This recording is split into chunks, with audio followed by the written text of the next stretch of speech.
अंगना में खाड़ी कोसिला रानी मेघा से राजा करसु हो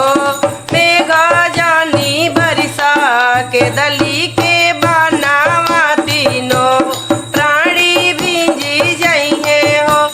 मेघा जानी बरिसा के दली के बनावा तीनो प्राणी भिंजी जइहे हो के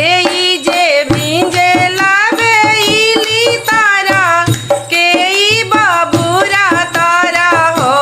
ललना कवन सुंदर भिंजलिया सो का तारा तीनो हो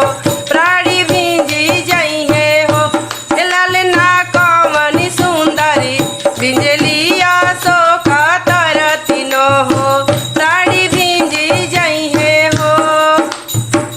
रामा जे भिंजे ले बेली तारा लाछू मन बाबूरा तारा हो ललना सीता सुंदरी भिंजलिया सो का तारा तीनो हो प्राणी भिंजी जइहे हो ललना सीता सुंदर भिंजलिया सो का तारा तीनो हो प्राणी भिंजी जइहे हो के कायरा भिंजे लाधनु सावाता के का मुकुटवा भिंजे हो के कायरा भिंजे लाधनु सावाता के का मुकुटवा भिंजे हो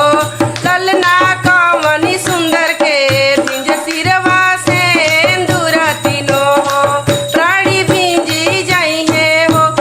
ललना कवनी सुंदर के भिंज सिरवा से दूरा तीनो हो प्राणी भिंजी जइहे हो रामा के